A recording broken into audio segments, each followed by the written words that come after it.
Alam mo ba na pwedeng sign ng heart attack yung masakit na tiyan? Weird, no? Pero oo, pwede mangyari yan. And here today with me is Dr. Andre Agoncillo from De La Salle University Medical Center. Isa siyang cardiologist at pag-uusapan natin yung mga weird signs ng heart attack. So sir, first question, ano yung mga sign ng heart attack na medyo weird, hindi yung usual na nararamdaman ng tao? First, alamin natin kung yung common muna. No? So, ang common is sasakit yung dibdib at mag-radiate or pupunta doon sa kaliwa or kanan na bahagi ng ating mga kamay, no? Or mga shoulder pupuntang kamay. Tapos, yung mga weird na sinasabi natin, meron kasi tayong parang areas na tawag natin doon ay atypical angina, areas of atypical angina. So, pwede ito mula sa panga, no? Hanggang sa may ibabaw ng pusod natin.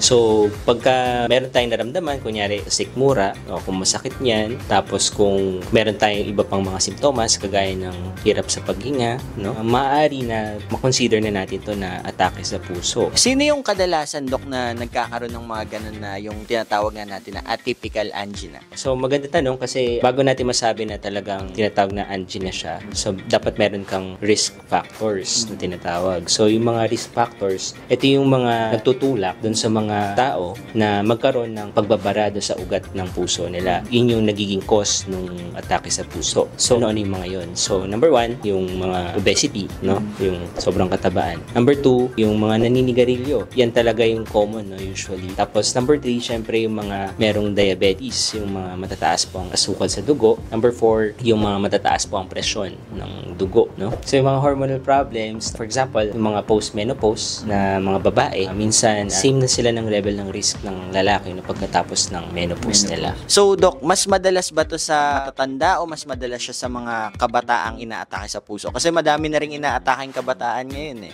Magandang tanong ulit, no? So, alam natin na dumadami yung mga kabataan na nagkakaroon ng heart attack. Napapalakas yung pagkain natin ng mga fast food, very accessible, tapos mura, no? Affordable. Pero kadalasan talaga nangyayari ito sa mga matatanda. Kasi ang pag-build ng taba sa ugat ay talagang chronic process. Sabihin, matagal na proseso. Pero kapag bata, pwede din, especially kung meron kayong lahi sa pamilya na maagang inatake yung tatay o nanay or mga kamag-anak pag less than 50 years old, no? So, maigi na mag-ingat pa din, lalo na kung meron kang history. So, Dok, kapag may pasyenteng medyo may katandaan na, tapos napapansin niya, masakit na yung balikat niya, tapos bigla ang sumakit, pwedeng heart attack pala yon. Dok, ano yung pinaka-weird nyo na case na atake sa puso na hindi nyo kala, atake pala sa puso yan? Dok, yung palpitations, pwede bang sign din yun na inaatake din sa puso yung pasyente?